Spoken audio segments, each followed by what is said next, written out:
හොඳයි එහෙනම් අපි අද දවසේ අපේ පන්තිය පටන් ගමු.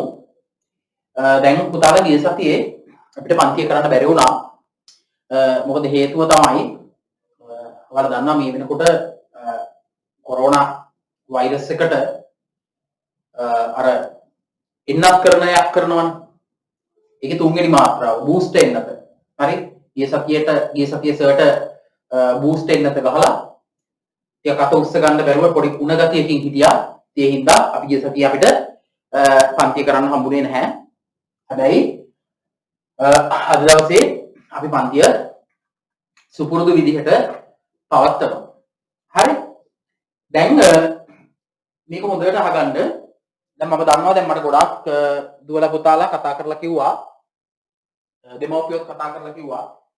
දැන් මේ අන්තිම ශිෂ්‍යත්ව මාසයේ ඔයාලා තව හරියටම ගත්තොත් තියෙන මාසයකට අඩු කාලයක්. ඒ නිසා මේ පුළුවන් නම් ටික දවසකට ඒ කියන්නේ මේ ශිෂ්‍යත්ව ඉවර වෙනකල් පුළුවන් නම් පන්ති නිවාඩු දෙන්න සර් කියලා අපි චුට්ටක් ඒ ගැන අපි කතා කරමු. ඒ සම්බන්ධයෙන් මොකද ගොඩක් කට්ටියට අමතර පන්ති වැටිලා තියෙනවා සිකුරාදා මේ වෙලාවල් වලට. ඒ වගේම තියෙන හැම වෙලාවකදීම පුළුවන් තරම් මහන්සි වෙන්නේ තව අලුතෙන් අමතරව එක පේපර් එකක් හරි ලියලා ශිෂ්‍යත්ව විභාගෙට සූදානම් වෙන්න. ඉතින් ඒ නිසා මගෙන් එහෙම ඉල්ලීමක් කරා දෙමෝපියෝ කීප දෙනෙක් සහ දරුවෝ සිකුරාදා හවස පන්තියක් තියෙනවා කියලා කිව්වා. හදිසියේ කියන අමතර පන්තියක් විදිහට දාගත්ත ගොඩක් කට්ටියට. ඉතින් ඒ නිසා අපි ඒක මගෙන් එහෙම ඉල්ලීමක් කරා අපි ඒක ඉස්සරහට සාකච්ඡා කරමු. දැන් අද දවසේ අපි මතක් කරගත්තොත් පුතාලා ගිය සතියේ කතා කරපු දේවල් ටික. හරි? ගිය සතියේ අපි පන්තියේ කතා කරපු දේවල් ටික අපි මතක් කරගත්තොත් ඔයාලට මතක ඇති. අපි ගිය සතියේ කතා කරා පරිගණක පද්ධතියක්. එහෙමත් නැත්නම් පරිගණකයක කොටස් ගැන අපි ගිය සතියේ කතා කරා. පුතාලට මතකද ගිය සතියේ අපි ඇන්දා කම්පියුටර් එකක් ඇන්දා මතකද ගිය සතියේ? අපි ගිය සතියේ ඇන්දා කම්පියුටර් එකක් ඇන්දා මතකද? බෝඩ් එකේ කම්පියුටර් එකක් ඇඳලා අපි ඒකේ කොටස් නම් කරා මතකද ඔයාලට? පරිගණකයක් අපි ඇන්දා. නේ? දැන් මම මයික් ටික ඕෆ් කරලා තියෙනවා. ඔයාලට මයික් ටික ඔන් කරලා කතා කරගන්න අවශ්‍ය වෙනකොට මම මයික් ටික ඔන් කරලා දෙන්නම් කතා කරන්න. නමුත් අර මයික් ටික ඔන් කරලා තිබ්බහම හැමෝටම ඩිස්ටර්බ් නේ. සමහර වෙලාවල් වලදී සමහර කට්ටිය දන්නේ නැහැ තමන්ගේ මයික් එක ඔන් වෙලා කියලා. හැබැයි ඒගොල්ලෝ මයික් එක ඔන් වෙලා කියලා දන්නේ නැතුව කතා කරනවා ගෙදර සාමාන්‍ය විදිහට. හරිද? ඒතර මුළු පන්තියටම ඩිස්ටර්බ්. සමහර වෙලාවල් වලදී ගෙදර තියෙන රණ්ඩුත් ඇහෙනවා. ඒ නිසා මයික් ටික මම ඕෆ් කරලා තියෙනවා. මම අවශ්‍ය තැන්වලදී මයික් ටික ඔයාලට අන්මියුට් කරලා දෙන්නම්. හරි? දැන් පුතාලට මතක නම් අපි ගිය සතියේ කතා කරේ පරිගණක පද්ධතියක්. එහෙමත් නැත්නම් කම්පියුටර් එකක් ගැන. එතකොට ওই කම්පියුටර් එකේ අපි ඉගෙන ගත්තා ගිය සතියේ ප්‍රධාන කොටස් කිහිපයක් අපි ගිය සතියේ නෙවෙයි ඊට කලින් සතියේ ප්‍රධාන කොටස් කිහිපයක් තිබ්බා. ඔයාලට මතක ඇති. ඕකේ තිබ්බා මොනිටර් එක තිබ්බා. අපි මොනිටර් එකට කිව්වා සංදර්ශකය.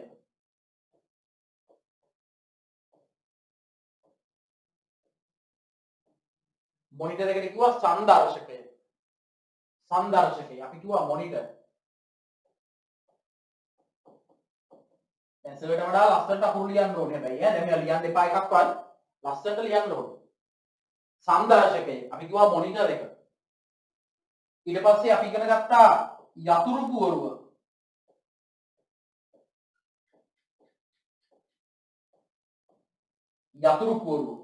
අපි කිව්වා කීබෝඩ් එක. යතුරු පුවරුව. හරි. ඊට පස්සේ අපි ඉගෙන ගත්තා මූසිකය. කම්පියුටර් එකේ තිබ්බනේ. මූසිකයට අපි කිව්වා මවුස් කියලා. නේ? මෙන්න මේ වගේ අපි උපාංග ටිකක් තියෙන පරිගණකයක් අපි ඇඳලා. අර මතකයි. ඇඳලා ඊතල දාලා ඒව අපි ලකුණු කරගත්තා. දැන් අද දවසේ අපි කතා කරන්න යන්නේ මේ පරිගණකයක කොටස් ගැන. හරිද? මේ පරිගණකයක කොටස් ගැන. දැන් අපි සාමාන්‍යයෙන් කිව්වොත් එහෙම පරිගණකයක් කියලා කියන්නේ උපාංග. එහෙමත් නැත්නම් අපි කියනවා කොටස්. උපාංග. එහෙමත් නැත්නම් කොටස්. හොඳට අහගන්න මේවා ලියන්න එපා මම ලියන්න කියනකම්. හරි? උපාංග නැත්නම් කොටස් රාශියක එකතුවක්. හරියට මේ අහන්න පුතාලා හරියට මිනිස්සෙක් වගේ. දැන් මිනිස්සෙක් ගත්තොත් මේ මිනිස්සෙකුට අතක් තියෙනවා, කකුල් තියෙනවා, ඇස් තියෙනවා, නහය තියෙනවා, කන් දෙකක් තියෙනවා නේද? ඔයාලට ඔක්කොම තියෙනනේ උපකරණ ටික, උපාංග ටික. එතකොට මේ කොටස් රාශියක එකතුවකට අපි කියන්නේ මේ ඉන්නේ මිනිස්සෙක්. මේ මිනිස්සයාගේ කකුල්, ඇඟිලි, නේ, වැලමිට, දණිහ ඔය ඔක්කොම තියෙනවා කොටස් ටික. අන්න ඒ වගේ පරිගණකයක් කියලා කියන්නේ එහෙම කොටස් ගොඩක එකතුවක්. පරිගණකයක් කියලා කියන්නේ ඒ වගේ කොටස් ගොඩක එකතුවක්.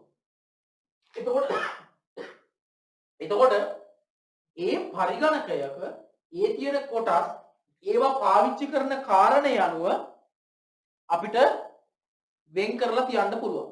එයා පාවිච්චි කරන කාරණේ අනුව අපිට ඒවා වෙන් කරන්න පුළුවන්. හරිද? දැන් මොනවද මේ වෙන් කරන්නේ කොහොමද? මේ පාවිච්චි කරන කාරණේ අනුව කොහොමද වෙන් කරන්නේ? හරි. ඒක බලමු. ලියන්න එපා තාම. මෙයා පාවිච්චි කරන කාරණේ අනුව කොහොමද වෙන් කරන්නේ? හරි. අපිට පුළුවන් ඔයාට මතකද පුතාලට මතකද අපි ඉස්සල්ලාම පළවෙනි දවස් ඉගෙන ගත්තා අර ආකෘතියක් වියුක්ත ආකෘතිය කියලා කිව්වේ මතකද? ඔයාලා මං කිව්වේ අර චාල්ස් බැබේජ් කියලා කෙනෙක් මතක ඇති. මං කිව්වේ පරිගණකයේ පියා කියලා. පරිගණකයේ පියා කියලා කිව්වේ චාල්ස් බැබේජ්. මේ චාල්ස් බැබේජ් ඔයාලට මතක නම් ආකෘතියක් හඳුන්වලා දුන්නානේ. ඔයාලා ඒක ඇඳා. ආදාන ඒකෙදි අපි මෙහෙම ගමු. ඔයාලා මතක ඇති. ඔයාලා ඇඳ මෙහෙම. මෙහෙම ගමු. ඔයාලා ලිව්වා දත්ත. හරි? ඊට පස්සේ සකස් කිරීම.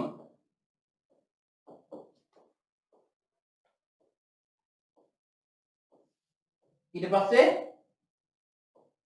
තොරතුරු කියලා කිව්වනේ මතකද? හරි. දැන් මේ බලන්නකෝ. දැන් මේ දත්ත කියන ඒවා මම ඔයාලට කිව්වා දත්ත කියලා කියන්නේ පරිගණකයට මේ තොරතුරු නිර්මාණය කරන්න ලබා දෙන මූලික දේවල් ටික මූලික අංග. පරිගණකයට අපි ලබා දෙන මූලික අංග අපි කියනවානේ දත්ත කියලා. මෙන්න මේ වගේ දත්ත පරිගණකයට ලබා දෙන උපාංග තියෙනවා. ඒ වගේම උපදේශ පරිගණකයට ලබා දෙන උපාංග තියෙනවා. ඒ වගේම ඒ දත්ත වලින් ඒ උපදේශ පාවිච්චි කරලා ඒ දත්ත සකස් කරන උපාංග තියෙනවා.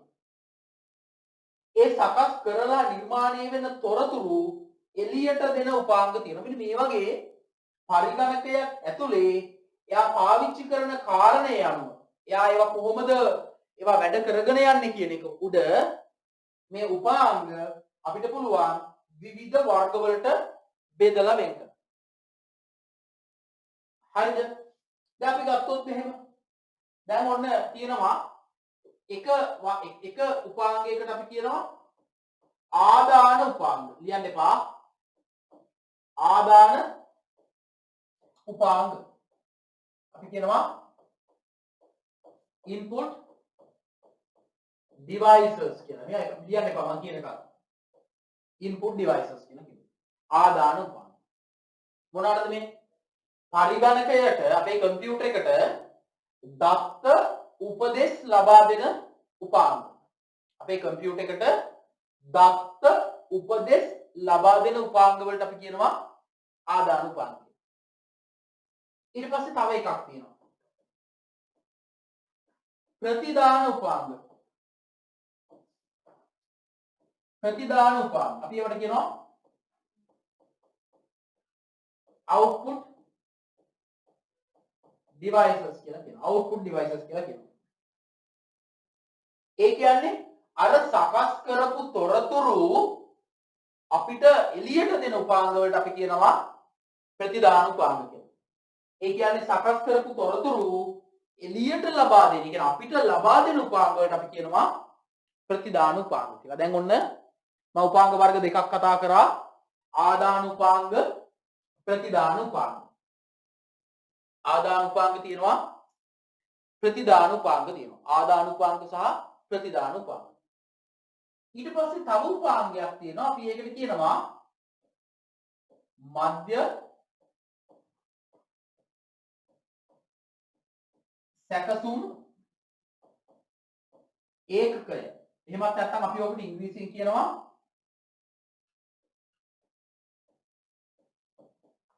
central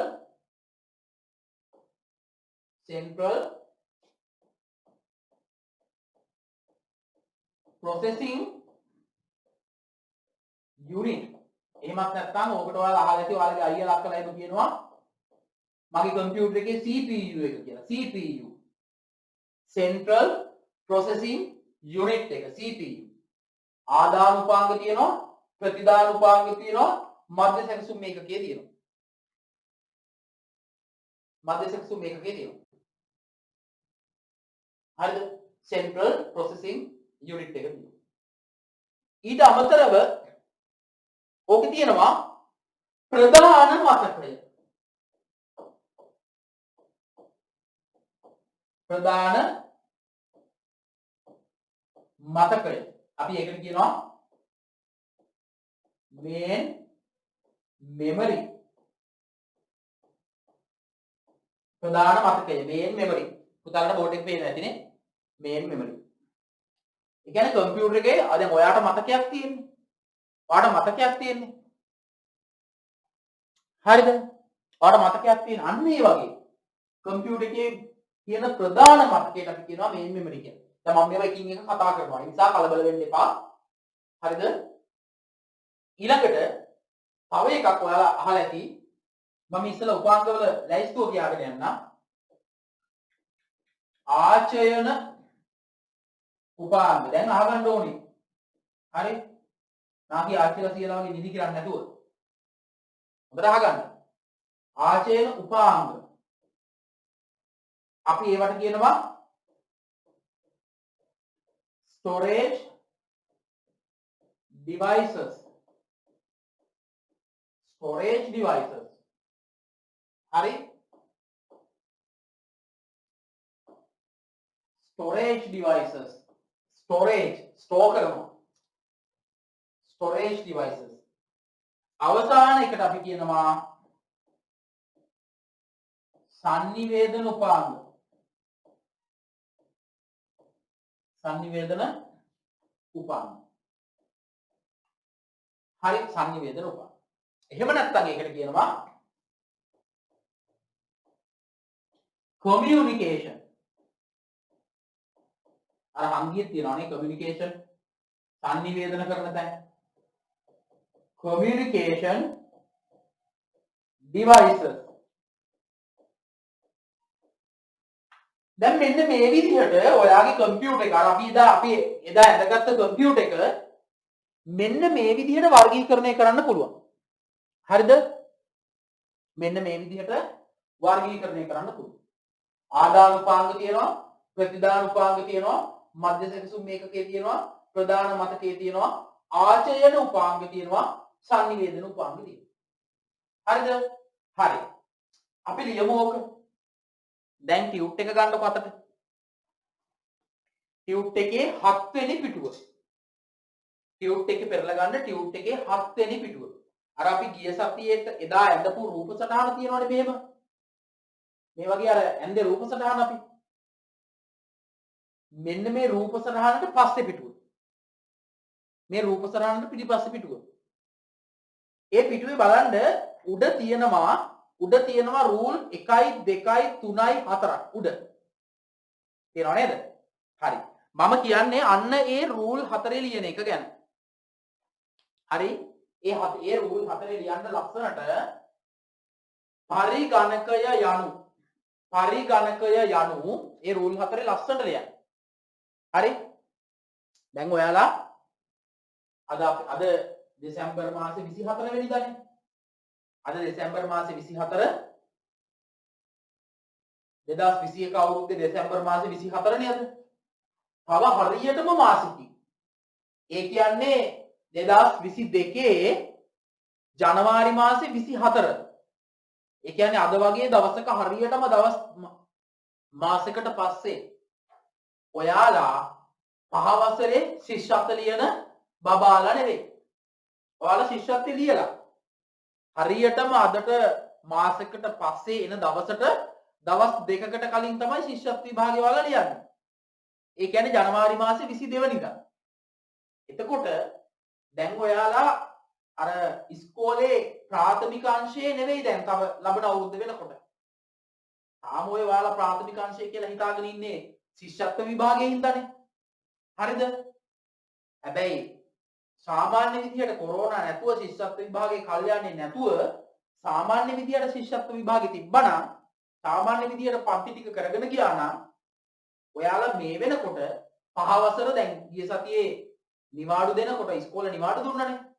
ඉස්කෝලේ නිවාඩු දුන්නාට පස්සේ ඔයාලගේ පහ වසර පන්ති ඉවර වෙනවා. ඒ කියන්නේ අලුත් වාරේ ජනවාරි මාසේ ඔයාලා ඉස්කෝලේ පටන් ගන්න සාමාන්‍ය විදියට තිබ්බනම් කොරෝනා තිබ්බේ නැත්තම් ජනවාරි මාසේ අලුත් පොත් ලැයිස්තු අරගෙන අලුත් පොත් ටික අරගෙන අලුත් බෑග් අරගෙන ඔයාලා යන්නේ 6 වසරට. ඒ නිසා දැන් ශිෂ්‍යත්ව විභාගේ කල් ගිහිල්ලා ශිෂ්‍යත්ව විභාගේ ජනවාරි වලට ආවට ඔයාලගේ වයසත් එක්ක බැලුවාම දැන් ඔයාලා අර ප්‍රාථමික අංශයේ චූටි බබාලට වඩා ටිකක් ලොකුවෙන් හිතන්න පුළුවන් කට්ටියක්. ඒ නිසා අර චූටි කාලේ වැඩ කරපු විදිහට අපිලිවෙලට ඒව කරන්නේ නැතුව හරි ලස්සනට ලියන්න. දැන් පෑනෙන් හරි දැන් තාම පැන්සලෙන් ලියනවා නම් ඒක කමක් නැහැ. හැබැයි පෑනෙන් ලියන කට්ටිය ඉන්නවනේ. ඒගොල්ලෝ ලස්සනට ලියන්න බරද්ද ගන්න නැතුව එහෙම මේ තැන් වල තීන්ත ගාගෙන නිකන් අර නේද? බලියක් අඳින්න නැතුව බලි රූප අඳින්න නැතුව ලස්සනට ලියන්න වැඩ ටික කරගන්න. එහෙම කරගත්තොත් තමයි ඔයාලට විභාගේ වාර විභාගයක් ඔයාලට එනවනේ දැන්. දැන් ඔයාලට පුංචි පන්ති වලදී වාර විභාග තිබ්බේ නැති වුණාට පුතාලා 6 වසරට ගියාම මාස 3න් 3ට ඔයාලට වාර විභාග එනවා. එතකොට ඒ වාර විභාගෙට ඔයාට ලියාගත්ත දේපල් පාඩම් කරගන්න පුළුවන් වෙන්නේ ඔයාලා මේ ටික ලස්සනට පැහැදිලිව ලිව්වොත්. මතක තියාගන්න. සාමාන්‍ය පන්ති වලට ගියාම අප්‍රේල් මාසේ අවුරුද්දට නිවාඩු දෙන්න කලින් ඔයාලට වාර විභාගෙ තියෙනවා. පළවෙනි වාර විභාගෙ. අගෝස්තු මාසෙට කලින් දෙවෙනි වාර විභාගෙ තියෙනවා. සාමාන්‍ය පන්ති වලට ගියාම. නත්තලට කලින් තුන්වෙනි වාර විභාගෙ තියෙනවා. දැන් මේ කොරෝනා ඉවර වෙලා රට සාමාන්‍ය තත්ත්වයටපත් වුණොත් ඒ කියන්නේ අපි හිතමුකෝ ලබන අවුරුද්ද වෙනකොට රට සාමාන්‍ය තත්ත්වයටපත් වෙන්නේ. එහෙම වුණොත් ඉස්සරහට යන්න වෙන්නේ එහෙමනේ ඔයාලගේ විභාග ක්‍රමය. එතකොට ඔයා කැමති වුණත් අකමැති වුණත් ඔයාට විභාග වලට මුහුණ දෙන්න වෙනවා. ඒ නිසා හොඳට මතක තියාගන්න මේ ලියන සටහන නෝට් එක තමයි ඔයාට පාඩම් කරන්න ඉතුරු වෙන්නේ. හරිද? ඒ නිසා මේක ලස්සනට ලියන්න. හරිද? ලස්සනට පැහැදිලිව ලස්සනට ලියන්න. හරි. අර තියෙන රූල් හතරේ ලස්සනට ලියන්න. හරි? පරිගණකය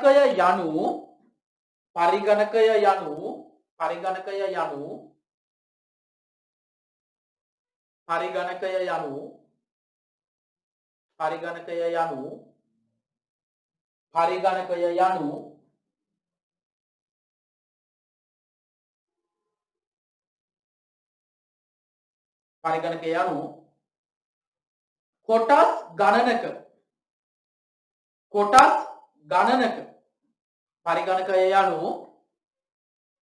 කොටස් ගණනක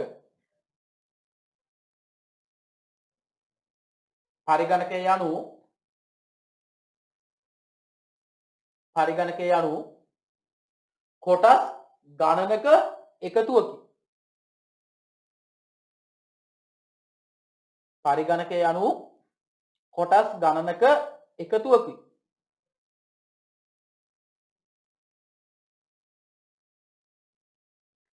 පරිගණකය යනු කොටස් ගණනක එකතුවකි. ඔය මේ කැමරා ඕෆ් කරන් ඉන්න ළමයි ටික ඔන් කරගන්නකො මට මූණු ටික පේන්නේ.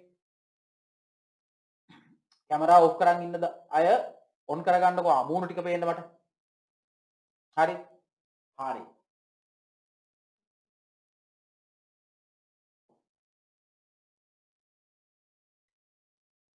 කෝ බලන්න. දහම් කෝ. දහම් කැමරාව ඔන් කරගන්න දහම්. හරි. දිව්‍යා කවුද මේ ෆෝ කියලා දාලා තියෙන්නේ ආයත් ඔන් කරගන්න උදාරි. හරි. කෝ දහම් තාම නැහැ. දිලක්ෂී කෝ සසිරු බලන්න සසිරු කැමරාව ඔන් කරන්න බලන්න. හරි. right ඇනයිට්ස් කොල්ලෙක් නේද? හරි. කෝ අනිත් කට්ටිය තොල් කරගන්න. හසිනි යුමේත් කට්ටිය මොන් කරගන්න. හරි. right. දැන් මගෙන් අහනවා එක පුතේ මේක ලියන්නේ කොහොමද කියලා කියන්න කියලා. ලියන්නේ මෙහෙමයි. දැන් අර ටියුට් එකේ 7 වෙනි පිටුවේ රූල් 4ක් තියෙනවා. හරිද? ඒ රූල් 4 ලස්සනට ලියන්න. 7 වෙනි පිටුවේ උඩම රූල් 4ක් තියෙනවා. ඒක ලස්සනට ලියන්න. හරි. මම කිව්වේ පරිගණකය යනු කොටස් ගණනක එකතුවකි. right. කොටස් ගණනක එකතුවකි. ඊළඟට ලියන්න ඒකටම එම කොටස් යොදා ගන්නා එම කොටස් යොදා ගන්නා එම කොටස් යොදා ගන්නා එම කොටස් යොදා ගන්නා එම කොටස් යොදා ගන්නා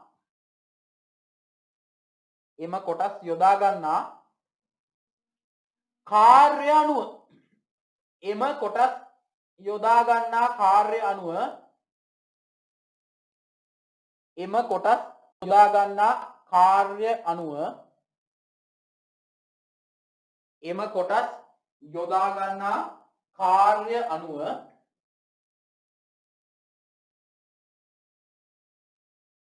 සංරචක වලට සංරචක තනි වචනයක් යා එකට ලියන්න සංරචක කියලා කියන්නේ කොටස් කියන එක සංරචක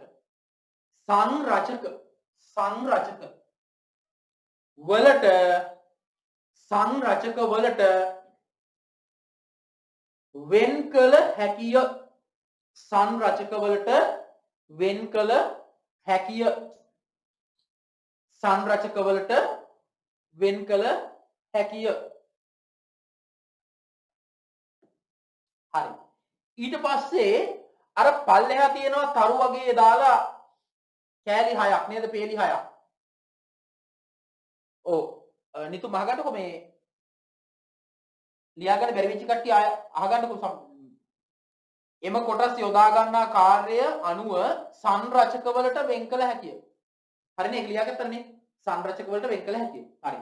ඊට පස්සේ පල්ලෙහා තියෙනවා පොඩි තරු වගේ දාපු තව පේලි 6ක්. ඒ පේලි 6 මෙන්න මේ සංරචක ටික ලස්සනට ලියන්න. පේනවනේ දැන් මොකටද? ආදාන උපාංග, ප්‍රතිදාන උපාංග, මධ්‍ය සැකසුම් ඒකකය, ප්‍රදාන මතකය, ආචයන උපාංග, sannivedana උපාංග. හරි ලියන්න ලස්සනට. ලස්සන ලියන්න. ලස්සන ලියන්න. බෝඩ් එක බලාගෙන ලස්සන ලියන්න පේන්නේ නැත්තම් කියන්න කොබාන්න කෝ යුමිර කැමරාව ඔන් කරන්න බලන්න යුමිර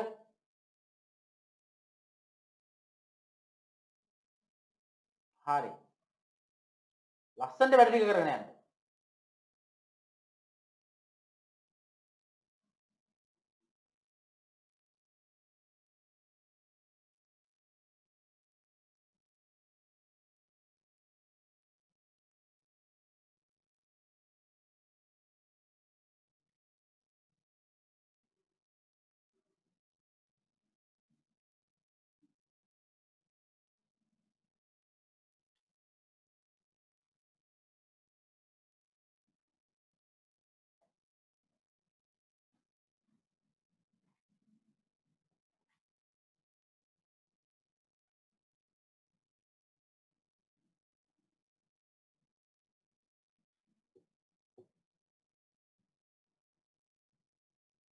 ලස්සන ලියන්න ලස්සන වැඩ ටික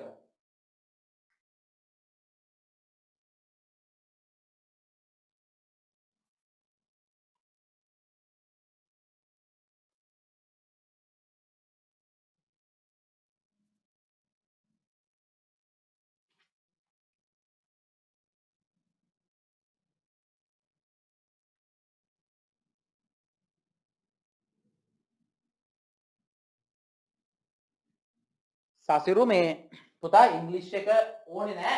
හරිද? මම දුන්නේ දැන් තාම ඔයාලා සමහර කට්ටිය ඉන්නවනේ ඒගොල්ලෝ ඉංග්‍රීසි මීඩියම් කරනවද සිංහල මීඩියම් කරනවද කියලා තාම තෝරගෙනත් නැති කට්ටියක් ඉන්නවනේ. මේ වගේ පේපර් එකේ අහන්නේ සිංහලෙන්නේ. හරිද? එහෙනම් ඉංග්‍රීසි මීඩියම් ඉංග්‍රීසි වලින් ලියාගත්තට කමක් නෑ. වැරදි නෑ. මම ඉංග්‍රීසි එක කිව්වේ හේතු දෙකක් හින්දා. එකක් තමයි තව සමහර පුතාලා ඉන්නවා ඒගොල්ලෝ ඉංග්‍රීසි මීඩියම් කරන්න හිතාගෙන ඉන්න කට්ටියක් ඉන්නවනේ 6 වසරේදී. ඉංග්‍රීසි මාධ්‍යයෙන්. ඒතකොට ඒගොල්ලන්ට ලේසි. දෙවෙනි එක දැන් ICT කියන විෂය ලංකාවේ අපේ පුතාලා සිංහලෙන් ඉගෙන ගත්තට මේ ලෝකේ ICT කියන විෂය අලුත් දේවල් හොයාගන්නේ අලුත් දැනුම එන්නේ ඉංග්‍රීසි මාධ්‍යයෙන්නේ. එතකොට මේ වචන ඔයා දැනන් හිටියොත්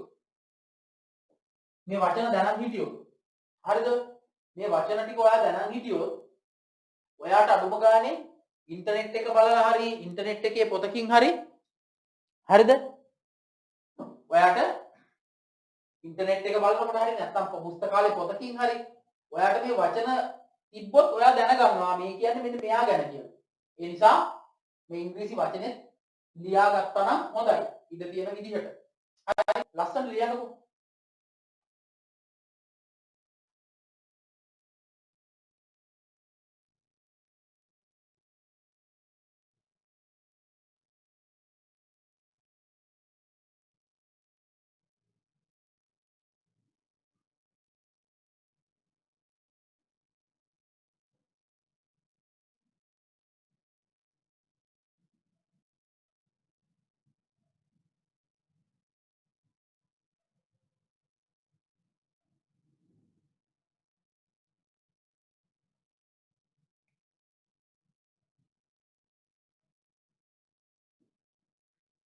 හතර කියන්නකො මොකද හතර තියෙන්නේ?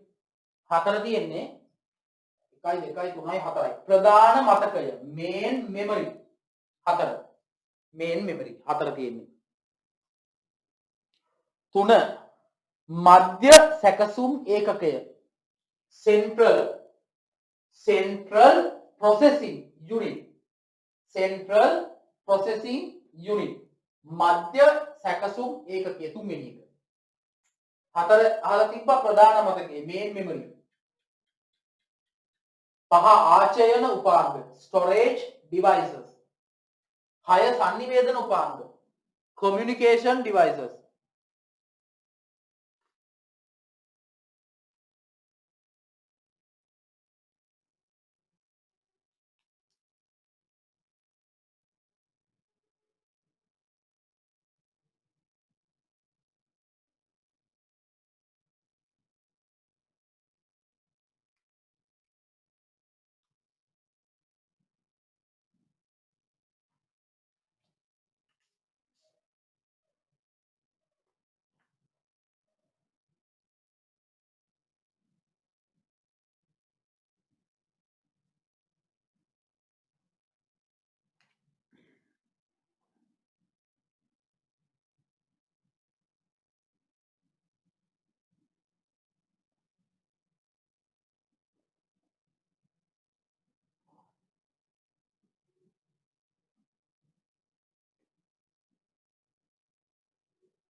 හරිද? ඉවරද?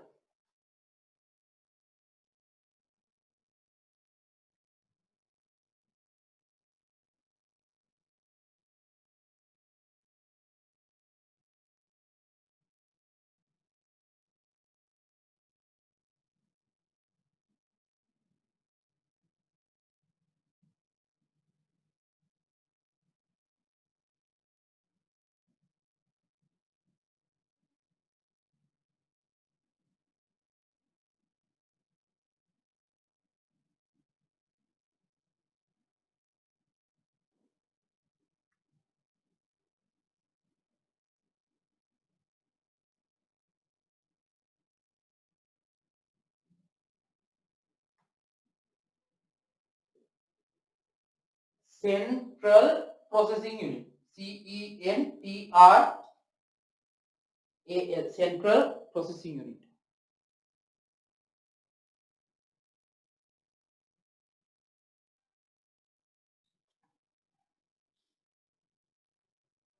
හරි නේද?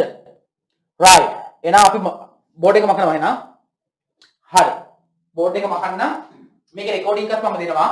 හරි. බෝඩ් එක මකන්න. මම යන්නම් දැන් මේක අපි යනවා ඉස්සෙල්ලාම මෙන්න මේකට. ආදාන උපාංග. හරි. ආදාන උපාංග. මොනවද මේ ආදාන උපාංග කියන්නේ? හොඳට අහන්න. ඒකින් එක අපි කතා කරමු. මොනවද මේ ආදාන උපාංග කියලා කියන්නේ? හරි. ආදාන උපාංග. ඔන්න අහගන්න ආදාන උපාංග කියන්නේ මොනවද? ආදාන උපාංග විස්තර කරන්නේ කොහොමද? දැන් අපි දන්නවා දත්ත කියන එක අපි දන්නවනේ. දත්ත. ඔයා ඉගෙනගෙන තියෙනවා දත්ත කියන එක. ඔයා ඉගෙන ගත්තා. දත්ත කියන එක මතකයි නේද ඉගෙන ගත්තා? මතකද දැන් ඉගෙන ගත්තා? හරි. right. පරිගණකයට දත්ත එහෙමත් නැත්නම් data දත්ත ලබා දෙන. දැන් ගොඩක් කට්ටියකින් අහුවාම මොනවාද ආදාන උපාංග කියලා කියලා අහුවාම ගොඩක් කට්ටිය කියනවා පරිගණකයට දත්ත ලබා දෙන උපාංග. ආදාන උපාංග කියලා කියනවා ගොඩක් කට්ටිය. ඒක භාගයට හරි. ඉතුරු භාගය වැරදි. ඇයි ඒ? දැන් අපි පාවිච්චි කරන හැම ආදාන උපාංගයකින්ම උදාහරණ අපි දත්ත විතරද දෙන්නේ.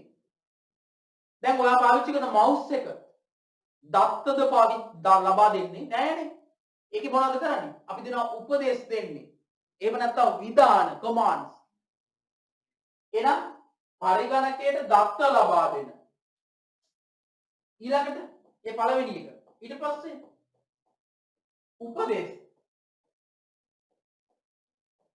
උපදේශ ලබා දෙන.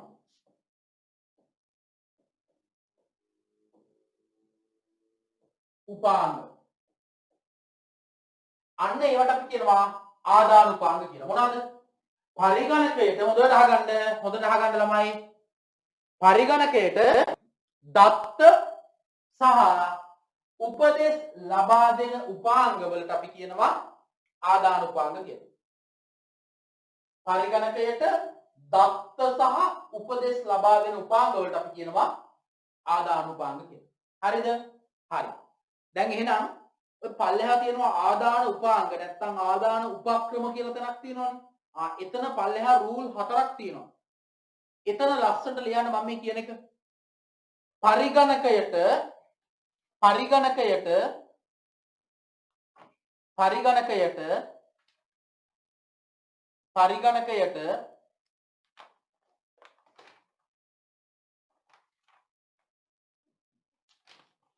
දත්ත සහ උපදේශ. පරිගණකයට දත්ත සහ උපදේශ ලබා දෙන. පරිගණකයට දත්ත සහ උපදේශ ලබා දෙන.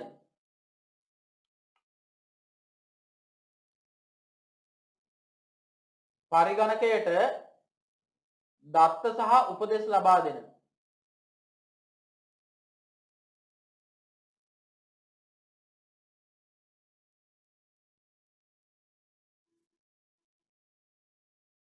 දත්ත සහ උපදෙස් ලබා දෙන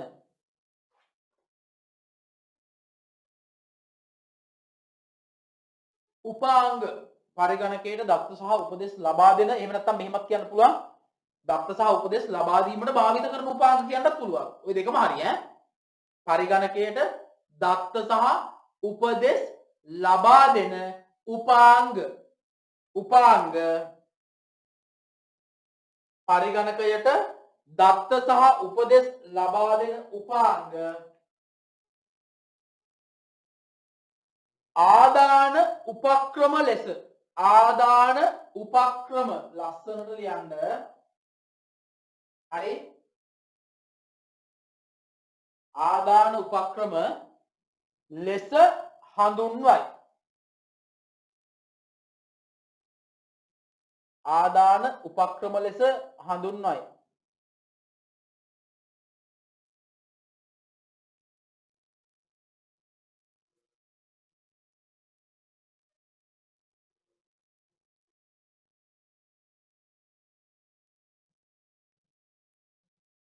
ආදාන උපක්‍රම ලෙස හඳුන්වයි. හරි. දැන් මේ බලන්නකෝ මේ. දැන් මම එකින් එක කියලා දෙන්න යන්නේ. හරි? එකින් එක කියලා දෙන්න යන්නේ. දැන් පුතාලා කොහොම පෑන් පැන්සල් ටික මේසෙ උඩ තියලා හරි? හොඳට බලා ගන්න සර් කියලා දෙන දේ දිහා. දැන් ඔයාලා මේ වෙනකල් ඔයාගේ කම්පියුටර් එකේ කීබෝඩ් එක යතුරු පුවරුව කියන එක පාවිච්චි කරනවා. හැබැයි මේ යතුරු පුවරුව කොහොමද වැඩ කරන්නේ කියන එක කවදාවත් දැකලා තිබ්බේ නෑනේ. දැන් ඒ ටික කියලා දෙන්න යන්නේ. හරි මේ අහගන්න. දැන් අපි මේ යමු ඉස්සෙල්ලාම එකින් එක අපි කතා කරමු. පළවෙනි එක. යතුරු පුවරුව. කොහොම බලන්න දැකපු කට්ටිය? යතුරු පුවරුවක් දැකලා තියෙන කට්ටිය. ඔබාන්න අන්න රයිට් පෙන්නනවා. ඔය පෙන්නන්නේ හරි. යතුරු පුවරුව තියෙනවා. ඔන්න යතුරු පුවරුව. රයිට්. දැන් මේ අහන්නකෝ. හරි. දැන් මේ අහන්නකෝ. ඔය යතුරු පුවරුව කියන එක එන්න කලින් දැන් අපි මේ පරිගණකය කියන එක එන්න කලින් කම්පියුටර් එක කියන එක එන්න කලින් හරි දැන් මේ කම්පියුටර් එක මේ අද අපි පාවිච්චි කරන පරිගණකය හරි දැන් මේ අද අපි පාවිච්චි කරන පරිගණකය කම්පියුටර් එක හොයාගන්නේ 1946 අවුරුද්දේ අද අපි පාවිච්චි කරන කම්පියුටර් එක හොයාගන්නේ 1946 අවුරුද්දේ හැබැයි පුතාලා මේ අහගන්න හොඳට අපි පාවිච්චි කරන කම්පියුටර් එක 1946 හොයාගත්තට මේ තොරතුරු තාක්ෂණය නැත්තම් ICT කියන එක සම්බන්ධයෙන් මිනිස්සු උනන්දු උනේ අදට අවුරුදු 5000කට විතර කලින්. ඇසුඩ යනවනේ. අදට අවුරුදු 5000කට විතර වගේ කලින්. හරි දැන් අපි ඉන්නේ 2021 නේද? මේ 2021 ඉවර වෙන්න ඕන මෙන්න කියලා ඉන්නේ. එතකොට 5000කට කියලා කියන්නේ ඍණද? දැන් මේ අවුරුදු 2021 අපි ඉන්නේ. එතකොට නම් 5000කට කලින් කියන්නේ. කොහොමද 5000කට කලින් ඉන්නේ? කොහොමද මේ චුට්ටක් මේ අමතර දැනුමක් මේ කියන්නේ. කොහොමද 5000ක් කියන්නේ? දැන් මේ අපි මේ 2021යි කියලා කියන්නේ මොකක්ද? අපි මේ 2021යි කියලා කියන්නේ මොකක්ද? මේ අහන්න. ජේසුස් වහන්සේ ඉපදිලා හරි ජේසුස් වහන්සේ ඉපදිච්ච අවුරුද්ද අපි හිතමු ඔන්න ඒක අවුරුද්දක ජේසුස් වහන්සේ උපදිනවා. දැන් ඔයාලා කියන්නේ දැන් ඔයාලා ඉපදිලා තියෙන්නේ 2011 අවුරුද්දේනේ. ඔයාලා මෙතන ඉන්න ඔක්කොම බහුතරය ඉපදිලා තියෙන්නේ 2011. සමහර කට්ටිය 2012 නේ 2012 ජනවාරි වල. අන්න ඒ වගේ. කවුරු කෙනෙක් කියවුවොත් හරි කවුරු කෙනෙක් අහනවා සසුරු ඉපදුනේ මොන අවුරුද්දේද 2011. එහෙමද කියන්නේ? අන්න ඒ වගේ ජේසුස් වහන්සේ ඉපදිච්ච අවුරුද්ද අපි හිතමු 0යි. 0 වෙනි අවුරුද්දේ. එහෙම තමයි මේ කාල නිර්ණය කරලා තියෙන්නේ එහෙමයි ඈ. 0 වෙනි අවුරුද්ද කියලා හිතුවොත් එදා ඉඳලා අද වෙනකල් අවුරුදු 2021ක් ගත වෙලා තියෙනවා. කතාව තේරුණාද? ජේසුස් වහන්සේ ඉපදිච්ච අවුරුද්ද 0 කියලා හිතුවොත් එදා ඉඳලා අද වෙනකල් අවුරුදු 2021ක් ගත වෙලා. දැන් නත්තල් දවසේ අපි සමරන්නේ ජේසුස් වහන්සේගේ උපන් දිනේනේ. හවුද නැද්ද? නත්තල් දවස් සමරන්නේ. හරි. දැන් එහෙනම් හෙට අපි සමරන්නේ කීවෙනි උපන් දිනේද? මේ හැටියට 2021 වෙනි එක. ඇයි? ඉපදිලා අවුරුදු 2021ක් ගත වෙලා. හරිද? අන්න අපි කියනවා මේවට ක්‍රිස්තු වර්ෂ කියලා කියන්නේ. දැන් අපි කියන්නේ ක්‍රිස්තු වර්ෂ 2021යි. එහෙම තමයි කියන්නේ.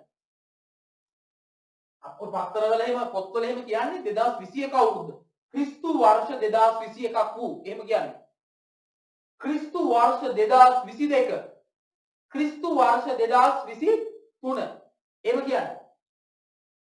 එහෙනම් උපදින්න කලින් දැන් සමහරවල් ඔයාලා අප්පච්චි කියනවා ඔයාලගේ අම්මලා කියනවා ඔයාගේ අප්පච්චි කියනවා ඔයාගේ අයියලා අක්කලා කියනවා ඔයා ඉපදෙන්න අවුරුදු 5කට කලින් එහෙම කියනවා. ඔයාලා කියන 2011 ඉපදිච්ච කට්ටිය. ඔයාලා 2011 ඉපදිච්ච කට්ටියනේ ඔයාලා. අහන්නකෝ ඔයාලගේ අප්පච්චිගෙන්. ඔයාලගේ අප්පච්චිගෙන් අහන්න ඔයාලගේ අම්මගෙන් අහන්න. ඒගොල්ලෝ කියයි ඔයා ඉපදෙන්න හරියටම අවුරුදු 7කට කලින් ලංකාවේ මුහුද ගොඩ ගැලුවා. අහලා තියෙනවද? සුනාමියක් ආවා කියලා අහලා තියෙනවද?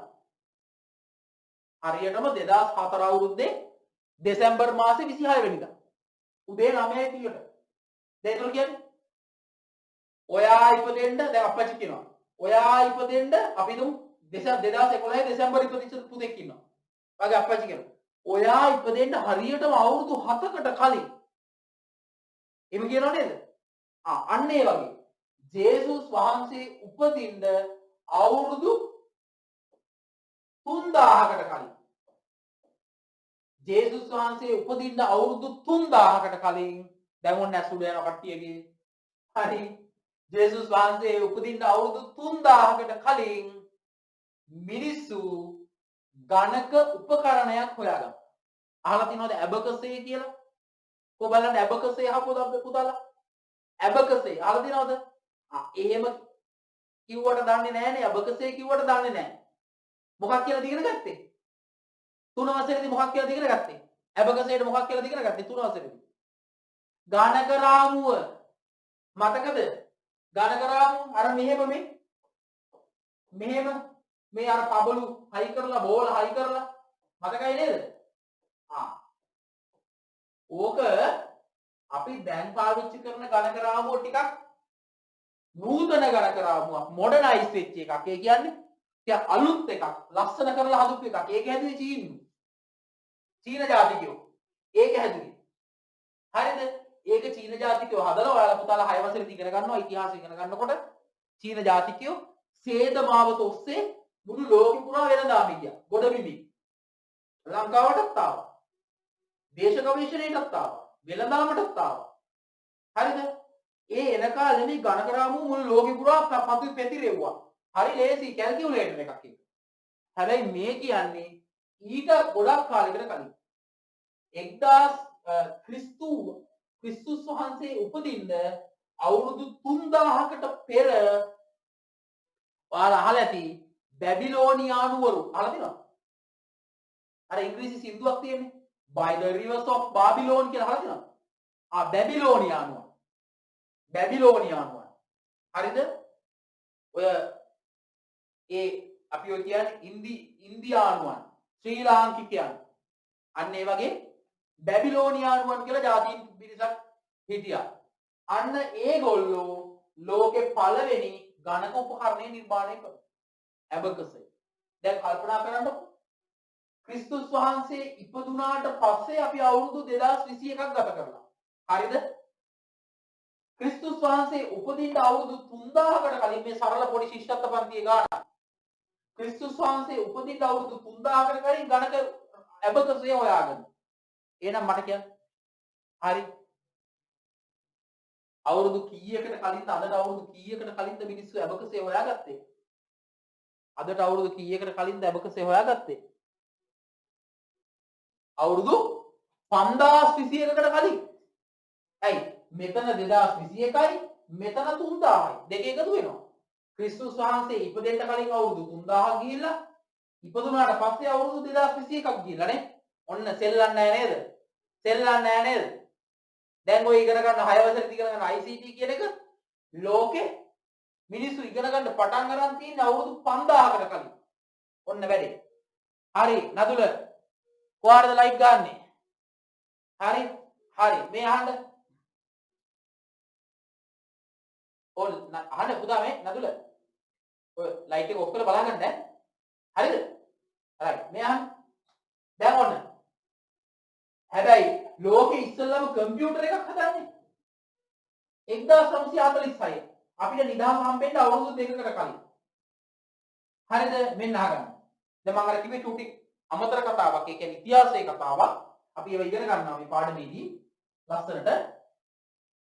1946 පරිගණකය හොයාගත්තට ඒ කාලේ දත්ත ආදානය කරන්න යතුරු කූරු පාවිච්චි කරේ නැහැ.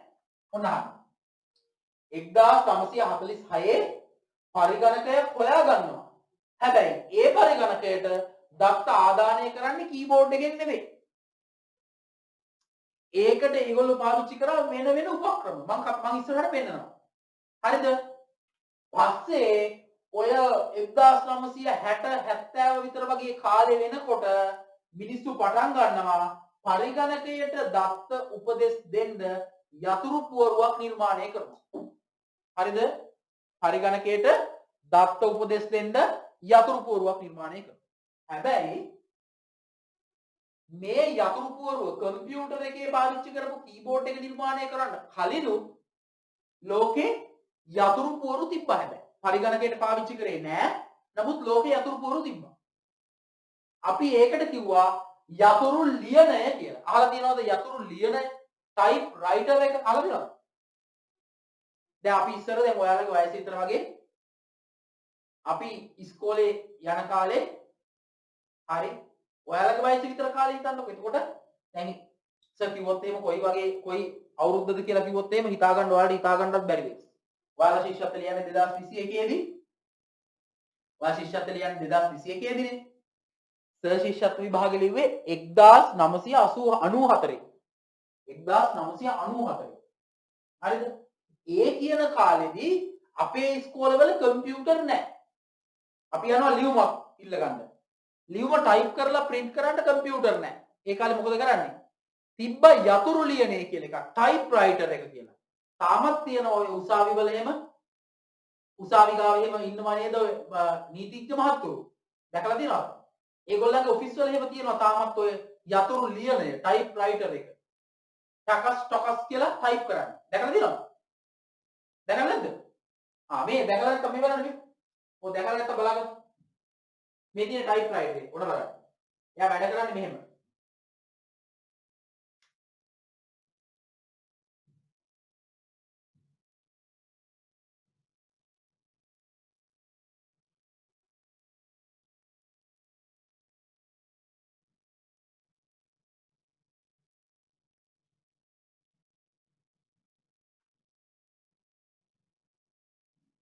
හරි මේ තියෙන්නේ ඔන්න බලන්න ටයිප් රයිටර් එක. මේ ඉස්සර කාලේ ඔයාලගේ අම්මලා අප්පච්චිලාගේ යුගයටත් කලින් ඒ කියන්නේ ඔයාලගේ අත්තම්මලා සීයලා ඔෆිස් වල වැඩ කරනකොට ඒගොල්ලෝ ඔෆිස් වල ලියුම් ටයිප් කරේ මෙන්න මේවා පාවිච්චි කරලා. මේ බලන්න. හැබැයි තාම තියෙනවා මේ තියෙන ටයිප් රයිටර් එක. මෙන්න ටයිප් රයිටර් මේ තියෙන මෙතනින් දානවා කඩදාසිය. අර printer එකේ කොලේ දානවා වගේ. දාලා ඉවර වෙලා මෙතන තියෙනවා රිබන් එකක්. රිබන් එකක් කියලා කියන්නේ තීන්ත ගාපු පොඩි පටියක් තියෙනවා. රෙදි පටියක්. තීන්ත ගාපු. ඊට පස්සේ මේ අකුර මෙහෙම ඔබනකොට අකුර ගිහිල්ලා වදිනවා ටොක් ගාලා අර තීන්ත ගාපු රෙදි පටිය. හරියට නිකන් යකඩ පිටියක් වගේ අකුර. අයියෙන් වදිනවා. වැදුනා මොකද වෙන්නේ? අකුරේ හැඩේ තියෙනවනේ. අර රෙදි කෑල්ල ගෑවිලා තියෙනවනේ රෙදි පටියේ තීන්ත. මොකද වෙන්නේ? හරියට නිකන් කාබන් කොලයක තියෙන තීන්ත කොලේ වදිනවා වගේ. අර රෙදි පටියේ තියෙන තීන්ත අයින් අර අකුර වදිනකොට ඒ අකුරේ හැඩයට කඩදාසිය වදිනවා. ඔන්න බලන්න. මේ බලන්න එයා වැඩ කරන විදිය. මම සද්ද වැඩි කරන්න. ඔන්න බලන්න.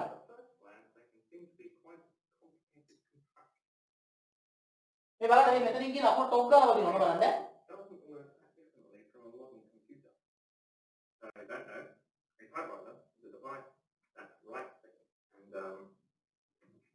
මොන වාර කඩදාසියක් දානවා. මේ තියෙන ඒ කාලේ ටයිප් රයිටර් එකකින් ටයිප් කරපු දේවල්.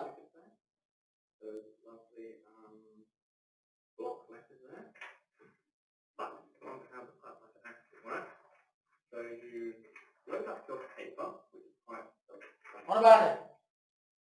and you have this little, you've got this little black slider thing here. And this, you can line that up with the zero there. Along the බලන්න මේ රතු පාට කොටසක් තියෙනවා. ඔන්න ඔක තමයි අපි කියපු රෙදි පටිය. මොන බලන්න. on there.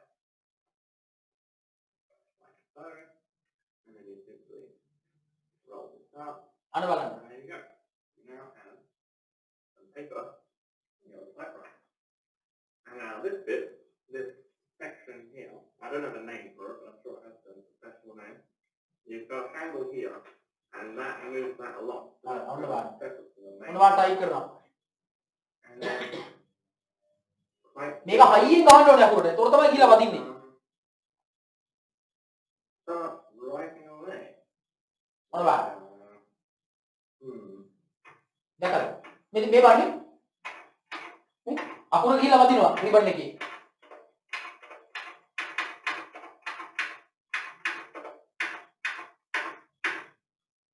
It's a very nice day. Ta-da! And now that's just been written by my typewriter. As you can see, it's in red ink, but I'll get on how you can change the colour of your ink later. So now, how does the typewriter actually work? And for this, we're going to have to take the top off. So I'll just, there we go. මෙන්න බලන්න. මේ තියෙන අකුරු ටික and you see along here, all these metal prongs, I suppose you call them. We have all the different letters, අපේ අකුරු ටික මේ තියෙන ලස්සනට. symbols that are connected to the ඒක තමයි ගිහලා වදින්නේ. typewriter. And as you can see, underneath each button is a little metal conical or wire, a little metal prong that I suppose connects to these things. So whenever you press the Y, for example, it will activate the metal prong that has a Y in it, and then you've written a Y. And now, how do these metal prongs actually receive the ink to print onto the page? Here we have two ink typewriter ink kind of worthy things on it. Not the technical term at all, but every time you press down a letter, you can see the back. ඒ අකුර ගිහලා වදිනවා අර රෙදි පටියේ. ඒ රෙදි පටියේ තියෙන තීන්ද තමයි කඩදාසිය වදින්නේ. The increase of altitude of the band to hit the band. මේකේ තීන්ද ගාලා තියෙන්නේ. And it uses the ink on the band to print onto the paper. There you go. And instead of using the same position on the ink roll continuously, the little welly bits turn around, and so move the ink stand along the more you type. So as you can see, that is slow and slow. And eventually, you'll get to the end of the line and you'll hear that bell, which means you can go a bit further, but then it will stop. And you've also reached the margin of your page. Then you quite simply move that back, and you're ready to go again. And I'll have to redo that bit because on a normal typewriter, mine's a bit broken, you see, but on a normal හරි නේද? හරි. මේ බලන්න මේ. typewriter, ඔන්න ඕක තමයි සාමාන්‍ය යතුරු ලියනය. හරිද? දැන් ඇයි මේ මෙහෙම එකක් ගැන මම කිව්වේ? ඒක කියන්නේ හේතුව තමයි අපි කතා කරන පරිගණක යතුරු පුවරුව කියලා කියන්නේ ඔය අපි පෙන්නපු සාමාන්‍ය යතුරු ලියනේම ඉලෙක්ට්‍රොනික ආකෘතිය. බලන්න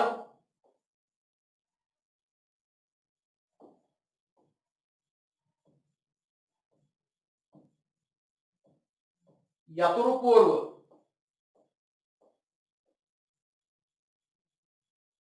ඒක මොකක්ද කියන්නේ? මෙන්න බලන්න. සාමාන්‍ය යතුරු ලියනේ. සාමාන්‍ය යතුරු ලියනේ. ඒ කියන්නේ ටයිප් රයිටර් එකේ ඉලෙක්ට්‍රොනික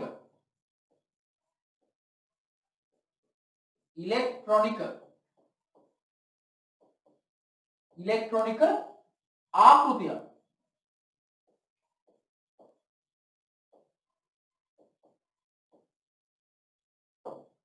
සාමාන්‍ය යතුරු ලියනේ ඉලෙක්ට්‍රොනික ආකෘතියක් තමයි අපේ යතුරු පුවරුව. ඒ කියන්නේ අර යතුරු ලියනේ තියෙන දේවල් ටික ඉලෙක්ට්‍රොනික විදිහට වෙන්නේ. හරිද? හැබැයි ඉලෙක්ට්‍රොනික විදිහට වෙනකොට ගිහිලා රිබන් එකක වදින්නේ නැහැ නේ යකඩ පිටියක් වගේ එකක්. ඒ වැඩේ වෙන්නේ ඉලෙක්ට්‍රොනික විදියට. හරි. කොහොමද දැන් ඉලෙක්ට්‍රොනික විදියට වෙන්නේ? මෙන්න මේකයි කතන්දරය. හොඳට අහගන්න. හරි. මේ තියෙන්නේ ඔයාගේ මේ බලන්නකො. මේ තියෙන්නේ ඔයාගේ කීබෝඩ් එක. හරි. මේ බලන්න.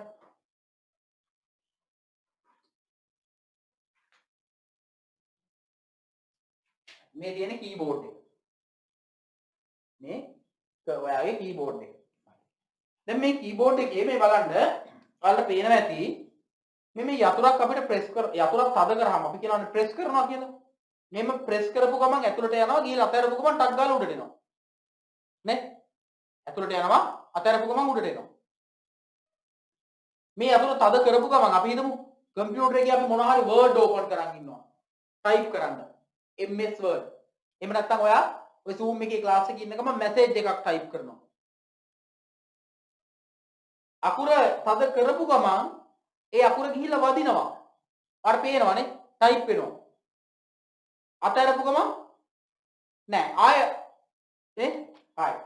දැන් මේ යතුරු පුවරුව මෙන්න මෙහෙමයි තියෙන්නේ. මම මේ එක යතුරු පුවරුවේ එක යතුරක්. එක කී එකක් මම මෙහෙම අඳිනවා. මෙන්න මෙහෙම මේ ඔයාලට පේන එක කී එකක් මම මේ අඳින්නේ එක යතුරක්. මෙන්න මෙහෙමනේ ඔයාලට පේන්නේ. මේ යතුරු පුවරුවේ එක යතුරක් ගත්තොත් නේ එක යතුරක් ගත්තොත් කොහොම තමයි පේන්නේ. හරිද? ඒක උඩ ගහලා තියෙනවා මෙන්න මෙහෙම ඒ අකුර. හරි. කොහොම ගහලා තියෙනවා. ඔය ටික තමයි පේන්නේ ඔයාලට. හරිද? හැබැයි මේකේ නොපෙනෙන කොටසක් තියෙනවා ඔයාලට. ඒ කියන්නේ කීබෝඩ් එක ඇතුලේ අපිට පේන්නේ නැති හරිය තියෙනවානේ. ඒ පේන්නේ නැති හරියේ වෙන වැඩේ තමයි මම මේ කියලා දෙන්න යන්නේ. හරිද? වෙන වැඩේ කියලා දෙන්න යන්නේ. හරි. දැන් මම මොකද කරන්නේ? මම ඔයාලට මේක තේරුම් කරන්න මම මෙතනින් මෙන්න මේ කැලලක් අයින් කරලා දාලා මම මේ කීබෝඩ් එකේ මේ යතුර මෙන්න මෙහෙම අදිනවා. මෙන්න මෙහෙම තමයි තියෙන්නේ යතුර ඇගේ. අපිට පේන්නේ මේ ටික විතරයි. හැබැයි අපිට නොපෙනෙන හරිය තියෙනවා මෙන්න මේ වගේ කොටසක් ඇතුලේ. කීබෝඩ් එක ඇතුලේ. ඒකේ තියෙනවා දැන් පරණ යතුරු පුවරු වල නම් පරණ ඒ වගේ නම් පරණ යතුරු පුවරු පරණ කීබෝඩ් වල නම් මෙන්න මෙහෙම දඟරයක් තියෙන්නේ ස්ප්‍රින්ග් එකක්. ස්ප්‍රින්ග් එකක් තියෙන්නේ. ස්ප්‍රින්ග් එකක් තියෙන්නේ. ඒ කියන්නේ දඟරයක්. මේක මෙහෙම උඩ ඉඳලා මෙහෙම තද කරපු ගම පල්ලෙහාට යනවා අතහැරපු ගමන් දැන් දඟරයක් නේ තියෙන්නේ. තොක්කාලා පහුරට එනවා. පරණේ වගේ. හැබැයි අලුත් යතුරු පුවරු වල අලුත් කීබෝඩ් වල එතන තියෙන්නේ දඟරයක් නෙවෙයි පොඩි නිකන් අර ඔයාලා දන්නවා අර මේ සමහර සෙල්ලම් බඩු වල එහෙම තියෙන්නේ පොඩි නිකන් රබර් කෑල්ලක් මෙහෙම එබුවාම ටක් ගාලා ටොක් උඩට එනවා. දැකලා තියෙනව නේද? අන්න ඒ වගේ පොඩි රබර් කොටසක් තියෙන්නේ. හරි. හැබැයි මෙන්න මෙහෙම තමයි යතුරු පුවරුවේ හැදේ මම මේ දඟරයක් විදියට අඳින්නම්. ඊට පස්සේ යට තියෙනවා මෙන්න මෙහෙම පරිපත කොටසක්. මෙහෙම පරිපත කොටසක් තියෙනවා. මෙන්න මෙහෙම තියෙනවා. මේ පැත්තෙන් දැන් ඔයාලා චූටි කාලේ මතකයි චූටි කාලේ නෙවෙයි දැන්. ඔයාලා පහ වසරේ ඉන්න කාලේ මතකයිනේ. විදුලි රැහන් අරගෙන ගිහිල්ලා බල්බ් අරන් ගිහිල්ලා මෝටර් අරගෙන ගිහිල්ලා නේද? විදුලි කෝෂ අරගෙන ගිහිල්ලා පොඩි පරිපත නිර්මාණය කරා මතකයි නේද? කොහොමද මතක කට්ටිය? කොහොමද පරිපත නිර්මාණය කරා මෝටරයක් එකේ අරන් ගිහිල්ලා මතකයි නේද? චූටි ටෝච් බල්බයක් එකේ අරන් ගිහිල්ලා මතකනේ? හරි. දැන් ඔයා දන්නවා පරිපතයක් සම්පූර්ණ වෙන්න පොඩි ස්විච් එකක් තියෙනවානේ. ස්විච් එක ඔන් කරාම බල්බ් එක පත් වෙනවා, ඕෆ් කරාම නිවෙනවා. මොකද වෙන්නේ? ස්විච් එකෙන් වෙන්නේ මොකද? අර පරිපතය සම්පූර්ණ වෙනවා නේද? පරිපතය සම්පූර්ණ වෙනවා. රයිට්. දැන් මොකද වෙන්නේ? මේ බලන්න මේ. දැන් ඔන්න මෙන්න මෙහෙම පරිපතයක් තියෙනවා. දැන් මෙන්න මෙහෙම පරිපතයක් තියෙනවා. මේ හිතන්න. මේ හිතන්න. මෙහෙම තියෙන්නේ පරිපතය. කියන්නේ මෙහෙම තේරුම් ගන්නකො. සරලව. මෙන්න මෙතනින් වෙන් වෙලා තියෙන්නේ. කීබෝඩ් එකේ හැම යතුරකටම මෙන්න මේ වගේ කොටස ගන්න තියෙනවා. හරිද? මේ වගේ කොටස ගන්න තියෙනවා. දැන් මොකද වෙන්නේ? මේ පරිපතයේ තියෙනවා හැබැයි මෙතනින් අසම්පූර්ණයි. කැරි දෙක මෙහෙම තියෙන්නේ ගෑවෙන්නේ නැහැ. දැන් මොකද කරන්නේ? අපි යතුර මෙහෙම කී එක පද කරනවා, ප්‍රෙස් කරනවා. දැන් මොකද වෙන්නේ? අර ස්ක්‍රීන් එක ගිහිලා වදිනවා මේ කොටස ගිහිලා වදිනවා මේ උඩ කෑල්ලේ. ඊට පස්සේ මොකද වෙන්නේ? මේ කෑල්ල ගිහිලා වදිනවා මෙන්න මෙහෙම පල්ලෙහා එකේ. මේකේ මෙන්න මේ කෑල්ලේ ගෑවෙනවා මෙහෙම. ගෑවුනහම මොකද වෙන්නේ? පරිපතය ඔන්න සම්පූර්ණ වෙනවා. මේක හරහා විදුලිය ගමන් කරනවා. ඕක තමයි යතුරු පුවරුවේ තියෙන හැම යතුරකම වෙන්නේ ওই වැඩේ. උදාහරණයක් තේරෙනවද? තේරෙනවද කියන කතාව? හරි. දැන් එතකොට මොකද වෙන්නේ? මේක මෙහෙම තද කරාම මේ පරිපතය සම්පූර්ණ වෙනවා. ඒ පරිපතය සම්පූර්ණ වෙනකොට ඒ යන විදුලිය අරගෙන ගිහිල්ලා ඔය යතුරු පුවරුව ඇතුලේ තියෙනවා පොඩි පරිපත කොටසක් අපි ඒකට කියනවා චිප් එකක් කියලා. චිපයක්. අහලා තියෙන ඔයාලගේ අයියලා එහෙම කියනවා. කම්පියුටර් එකේ චිප් එකක් තියෙනවා. මොබයිල් ෆෝන් එකේ චිප් එකක් තියෙනවා. චිප් එකක් අහලා තියෙනවද? පොඩි පරිපත කොටසක්. ඒකේ පොඩි මතකයක් තියෙනවා. පොඩි ප්‍රෝග්‍රෑම් එකක් තියෙනවා. එයා මොකද කරන්නේ? මේ එන විදුලි සංඥාව එයා ගාවට ආවට පස්සේ එයා අඳුර ගන්නවා මේ සංඥාවේ ඉන්නේ A අකුරෙන්, මේ සංඥාවේ B අකුරෙන්, මේක C අකුරෙන් කියලා එයා වෙනම අඳුර ගන්නවා. හරිද? කොහොමද මේ අඳුරගන්නේ? අඳුරගන්නේ හැම යතුරකටම හැම කී එකකටම ඉලක්කමක් තියෙනවා. හැම කී එකකටම ඉලක්කමක් තියෙනවා. දැන් පන්තියේ ඉන්නවා. ඔයාලගේ පන්තියේ එක එක්කෙනාට අංක තියෙනවා. නේද? එක එක්කෙනාට අංක තියෙනවානේ. දහම්ට අංකයක් තියෙනවා. ඊට පස්සේ දිලාලට අංකයක් තියෙනවා. පන්ති ඇටෙන්ඩන්ස් බලන්නේ. පැමිණීම බලන්නේ. නේද? නදුලට තියෙනවා අංකයක්. නේ බිනුරට තියෙනවා. අන්න ඒ වගේ අංක තියෙනවානේ. ඒ අංකයෙන් පුළුවන් නේද වෙන් කර අඳුර ගන්න. ඔයාගේ ඉස්කෝලේ ඇතුළත් වීමේ අංකය තියෙන්නේ නේද? ඇතුළත් වීමේ අංකය. ඇතුළත් වීමේ අංකය. දැන් මේ බලන්නකෝ. හරිද? දැන් මම ඉස්කෝලේට ඇතුල් වෙනකොට මම ඉස්කෝලේට කුරුණෑගල සාන්තානාවට ඇතුල් වෙනකොට 86 89 අවුරුද්දේ මට දුන්න ඇතුළත් වීමේ අංකය තමයි 4407. ඒ කියන්නේ මට කලින් 4406 දෙනෙක් ඉස්කෝලේ ඉඳලා තියෙනවා. මට කලින්. මගේ අංකය 4407. එතකොට මේක තියෙන තව කෙනෙක් ඉන්න පුළුවන්ද ඉස්කෝලේ? බෑනේ. ඇතුළත් වීමේ අංකය එක්කෙනෙකුට තියෙන්නේ. අන්න ඒ වගේ මේ අපේ යතුරු පුවරුවේ තියෙන හැම යතුරකටම ඉලක්කමක් දීලා තියෙනවා. මම උදාහරණයක් කියන්නම්. කැපිටල් A අකුරට දීලා තියෙන ඉලක්කම 13. B අකුරට කැපිටල් A අකුරට 13 නෙවෙයි කැපිටල් A අකුරට 65. Capital A අකුරට 65. මගේ ඔළුවේ වැඩ කරේ ස්පේස් එකට. ස්පේස් එකට එන්ටර් කී එකට තියෙන 13. Capital A අකුරට 65. කැපිටල් B එකට 66. කැපිටල් C එකට 67. අන්න එහෙම. තේරෙනවද කියන එක? එතකොට දැන් අපි මොකද කරන්නේ? අර පරිපතේ කැපිටල් A අකුර ඔබපු ගමන් මොකද වෙන්නේ? සම්පූර්ණ වෙන්නේ 65 කියන සංඥාව යවන්න අදාළ පරිපතේනේ. ඒක තේරුණාද? නෑ වගේද? තේරුන්නේ නෑ වගේද? ඔබාන මුණු ටික.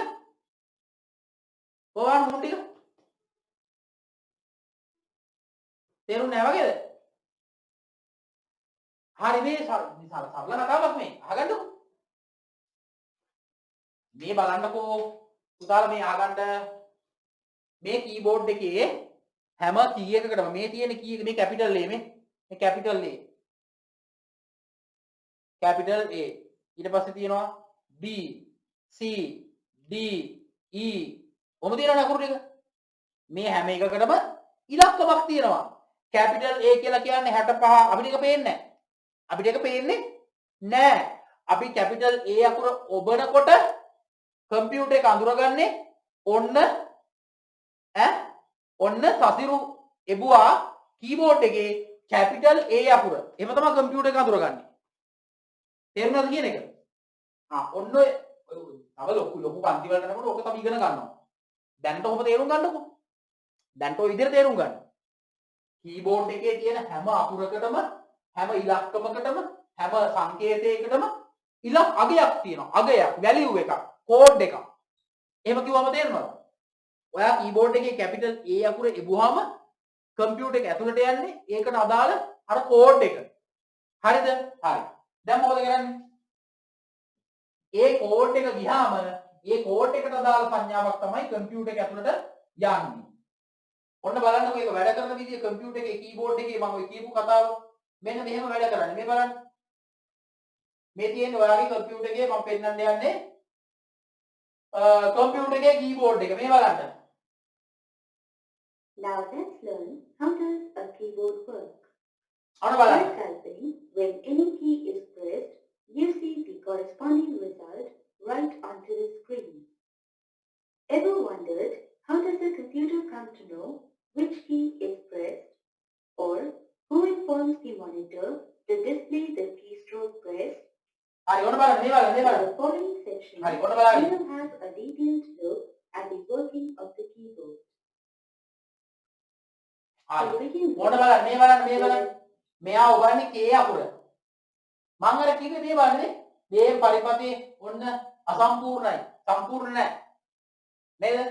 මේ එක පරිපතක එක අකුරකට මේ වගේ පරිපතයක් තියෙනවා. මම කිව්වේ අලුත් කීබෝඩ් වල පාවිච්චි කරන්නේ යකඩ ස්ප්‍රින්ග් එකක් නෙවෙයි ප්ලාස්ටික් අර රබර් කෑල්ලක් කියලා මේ බෙබුවාම ටක් ගාලා ඔන්න බලන්න මේ. key is pressed. ඔන්න බලන්න බලාගන්න Attached හොඳට. to the key pushes the spring or the rubber dome inside the plunger. අන්න බලන්න. දැකද? අන්න The ගෑවුණා pressure of the ටක් ගාලා. fingertip in pressing the key leads to the plunger down. අන්න and මොකද full වෙන්නේ? electronic පරිපතය සම්පූර්ණ වෙනවා දැක්කද? පරිපතය සම්පූර්ණ වුණාම මේ මේව the electricity ඔන්න flows කරන්ට් එකක් through යනවා. inside විද්‍යුතයක් යනවා. මේ පරිපතය යනවා. When you lift your finger, the spring moves up, lifting the key upwards. අතෑරපු and ගමන් the පරිපතය electric සම්පූර්ණ field is වෙනවා. broken. Now, the signal produced by two contacts coming together is passed on to the chip called as microprocessor. අන්න මම අර කියපු chip එක මේ බලන්න. අර සංඥාව මේ chip එකට යනවා. process එකක් මේක. මේක පොඩි process එකක්. හරි? එතකොට මෙයාට පුළුවන් අර සංඥාව එන්නේ කොහෙන්ද කියන එක අඳුරගෙන අපි type කරපු අකුර මොකක්ද කියන එක අඳුරගන්න. හරි? ලොකුවට හිතන්න යන්න එපා. දැන් මේ ඔයාලගේ චූටි පන්ති වලනේ. හරිද? දැනට නිකන් වෙන විදිහ තේරුම් ගන්න. මේකේ තව ලොකු පන්ති වලට යනකොට 12 වසරට 13 වසරට යනකොට මේව ලොකුවට ඉගෙන ගන්නවා ඔයාලා. කැම්පස් එකට ගියාම අපේ පුතාලා හැමෝම කැම්පස් යනවනේ. කැම්පස් එකට ගියාම මේ ටික ඊට තොරයි ඉගෙන ගන්නවා. දැන් මේ 6 වසරේ ICT ඉගෙන ගන්න පළවෙනි අවස්ථාවනේ. ඒ නිසා මෙච්චර ලොකුවට ඔළුවට බරක් විදියට හිතන්න එපා. දැනට තේරුම් ගන්න අර කීය යතුරු තද කරාම ඒ සංඥාව යනවා මේ පරිපතයක් ඇතුළට. ඒ පරිපතයෙන් තමයි එයා අඳුරගන්නේ අපි ටයිප් කරේ මොන අකුරද කියලා. ඔන්න බලන්න. The pressed keystroke is matched අන්න එයා අඳුර ගන්නවා. එයා අඳුර ගන්නවා එයාට දීලා තියෙන ඉලක්කමත් එක්ක. keystroke is matched අන්න බලන්න. එයා කියනවා K අකුර කියලා කියන්නේ 25යි කියලා. හරි? හරි. අඳුරගෙන එයා දැන් දන්නවා දැන් ආවි 25ට අදාළ සිග්නල් එක. එයා අඳුරගත්තා ඒක K අකුර කියලා. යවුවා කම්පියුටර් එක ඇතුළට. and card. ඔන්න බලන්න.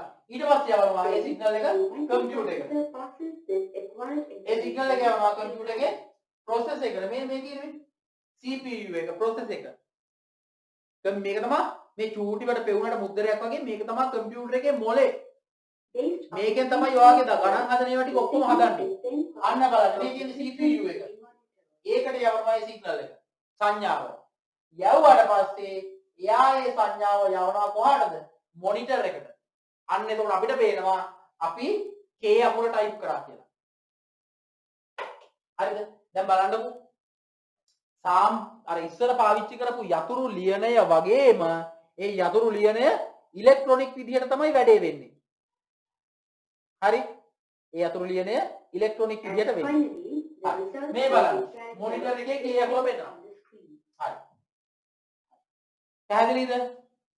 ලියවෙලා. දැන් ටියුට් එකේ බලන්න එහා පැත්ත 8 වෙනි පිටුවට පෙරලා ගන්න යතුරු පුවරුව. 8 වෙනි පිටුවේ යතුරු පුවරුව.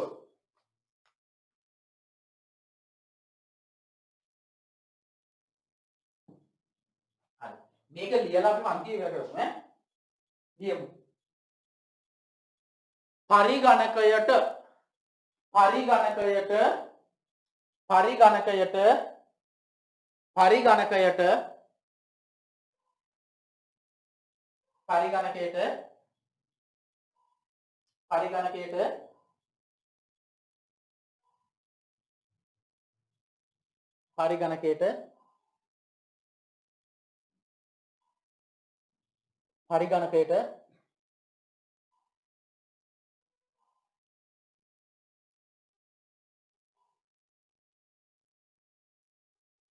පරිගණකයට දත්ත සහ උපදේශ පරිගණකයට දත්ත සහ උපදේශ ඔන්න බලන්න 6 වසරේ පළවෙනි වාර විභාගයට අපේ පුතාලා ටික අනිවාර්යෙන් ලකුණු 95ට 100ට 95ට වඩා ගන්න එක ගන්නවමයි මතක තියාගන්න ඒක එහෙම ගන්නවා කියලා හිතාගෙන වැඩ කරන්න හරි පරිගණකයට දත්ත සහ උපදේශ පරිගණකයට දත්ත සහ උපදේශ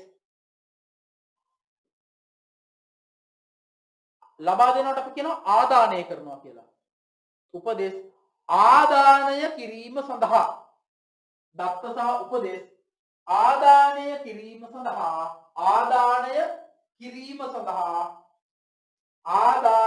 කිරීම සඳහා යොදා ගනි ආදානය කිරීම සඳහා යොදා ගනි අර අපි අර ඉස්සෙල්ලා බලපු එක චුට්ටක් ලියලා ඉමු අර නේ හරි ලියන්නකො ඊළඟ රූලේ යොදා ගනි ඊළඟ රූලේ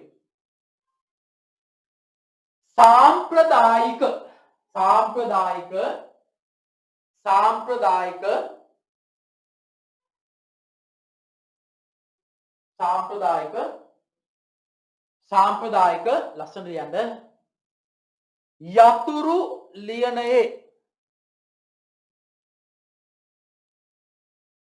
යතුරු ලියනයේ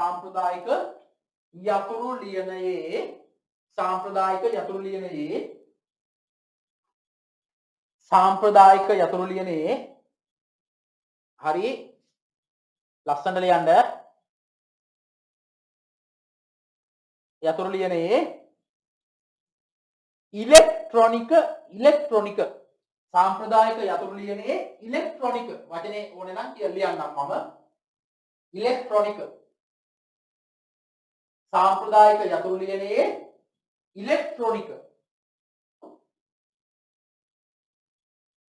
සාම්ප්‍රදායික යතුරු ලියනයේ ඉලෙක්ට්‍රොනික මේ බලන්නේ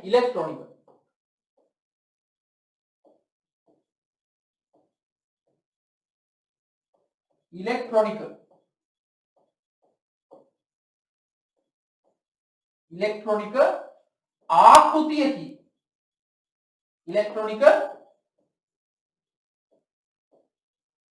ඔයාලා පොතේ ලියනවා වගේ මේක ලියන්න බෑ ඒ නිසා සමහරලාට අපිට ආයෙ මකන්න වෙනවා ඉලෙක්ට්‍රොනික ආකෘතියකි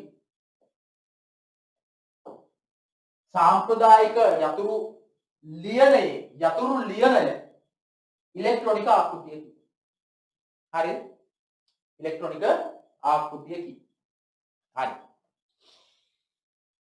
තේරුණා නේද දැන් පල්ලෙහා බලන්න පල්ලෙහා ඔයාගේ ටියුට් එකේ කීබෝඩ් එකක් තියෙනවා තව ඒ වගේ ගොඩාක් ආදානුපාංග වෙන වෙනම කතා කරන්න තියෙනවා අනේ බලන්න අපි කතා කරමු ඒවා මවුස් එක ගැන වෙනම කතා කරන්න තියෙනවා මවුස් එක මෙයා ක්‍රියා කරන විදිය අපි උගන්වනවා හරි මවුස් වර්ග දෙකක් තියෙනවා දැන් ඔයාලගේ ගොඩාක් වෙලාවට ගෙවල් වල තියෙන අර යට මෙතන බල්බ් එකක් පත් වෙන මවුස් එක නේ එහෙම නැතිද මෙහෙම නේ ඔයාලා ගෙවල් වල තියෙන මවුස් එක ගොඩක් කට්ටිය මෙහෙම නේ තියෙන්නේ බලන්න ගොඩක් කට්ටිය ගෙවල් වල තියෙන්නේ නේ පත් වෙනනේ බල්බ් එක තේරෙනවද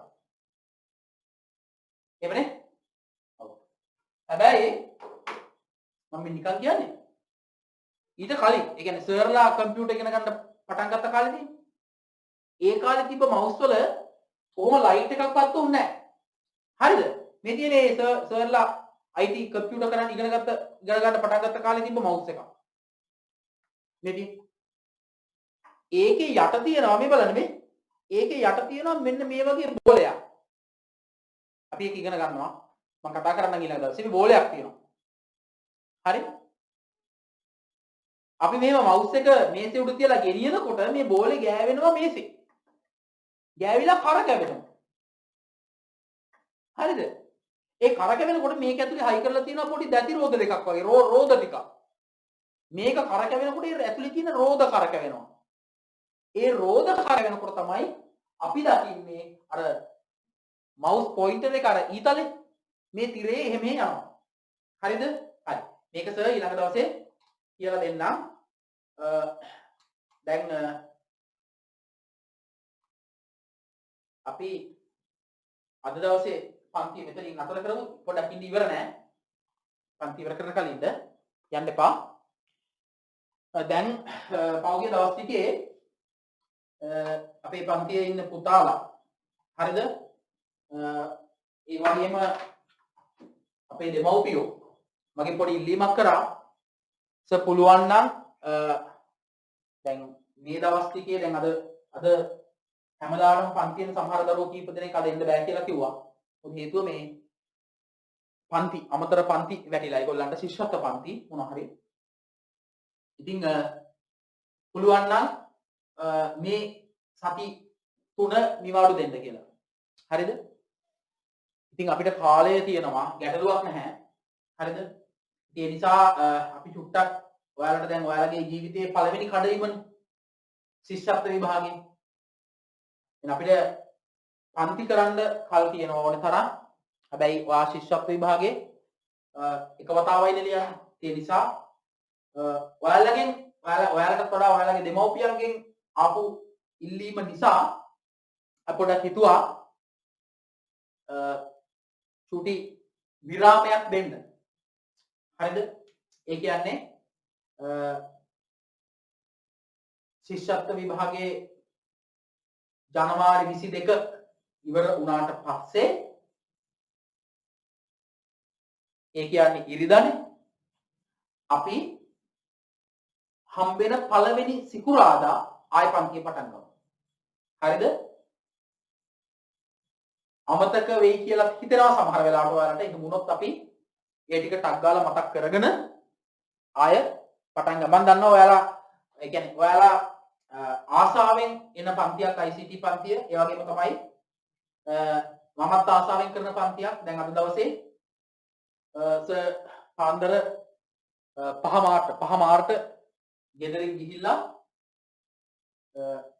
සර්ගේ ඔෆිස් එකේ වැඩකට කොළඹ ගිහිල්ලා හරි ගෙදර එනකොට හරියටම වෙලාව 5:35යි 5:40යි හරිද 5:40යි ගෙදර එනකොට ඊට පස්සේ ටක් ගාලා ලැහැස්ති වෙලා හරි අඩුම ගානේ කන බොන එක කෙසේ වෙතත් පේ එකක්වත් බොන්නේ නැතුව 6 වෙනකොට ලැහැස්ති වුණා පන්තියට එන්න. ඒ කියන්නේ අපි අර චුට්ටක් වෙලාව දුන්නා 6යි 10යි 6යි කාල විතර වගේ වෙනකල්. හරි. ඉතින් මාත් හරි ආසාවෙන් කරන පන්තියක්. පුතා පන්තිය නවත්තනව නෙමෙයි. පන්තිය නවත්තන්නේ නැහැ. මේ පන්තිය දිගටම කරනවා. ඔයාලගේ විභාගේ ඉවර වෙනකල්. ඒ කියන්නේ ඔයාලා O level වෙනකල් 11 වසරේ විභාගේ ඉවර වෙනකල් අපි මේ මොකද 6 වසරටත් අනිවාර්යෙන් තියෙනවා. 7 වසරටත් අනිවාර්යෙන් තියෙනවා. 8 වසරටත් අනිවාර්යෙන් තියෙනවා. 9 වසරටත් අනිවාර්යෙන් ICT තියෙනවා. 10 වසරේදී කැමති නම් තෝරගන්න පුළුවන් ICTද ගිනුම් කර කියන්නේ කොමර්ස්ද මොනවද කියලා තෝරගන්න පුළුවන්. 11 වසරේදීත් අර 10 වසරේ තෝරගත්ත එකම ඉස්සරහට ගෙනියන්න පුළුවන්. හැබැයි අපි කවුරු හරි හිතමු 10 වසරේදී ICT තෝරගත්තොත් ඒගොල්ලන්ට අපි මේ පන්තිය කරනවා. ඉතින් අපි බලමු මේ ඔයාලට අර අතරමැදදී පොඩි නිකන් එක දවසක් වගේ එහෙම මේ සති දෙක ඇතුළේදී සති තුන ඇතුළේදී අවශ්‍ය නම් අපි එහෙම එක දවසක් වගේ දාගමු. නමුත් මේ අර ගොඩාක් කට්ටියට පව් ඒ දරුවෝ පවුනේ. ගොඩක් දරුවන්ට සිකුරාදා. හරිද? ඒවල දන්නවා මේ සිකුරාදා අපේ පන්ති ගොඩාක් කට්ටිය ඉතින් ඒගොල්ලෝ සිකුරාදා පන්තියක් ඔය වගේ ප්‍රශ්න නිසා මේ විශේෂත්ව කතාව නිසා. ඒ නිසා මේ පොඩි తాවකාලික විරාමයක් අපි දෙමු ශිෂ්‍යත්වයේ වෙනුවෙන්.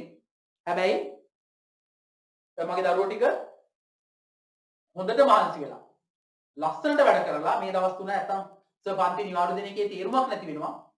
හොඳටම වැඩ කරලා අපි ඊළඟ දවසේ හම්බ වෙනකොට ඒ කියන්නේ 22 වෙනිදා ශිෂ්‍යත්ව විභාගේ ඉවර වෙලා ඊළඟ දවසේ ඒ කියන්නේ කවද්ද ඊළඟ දවස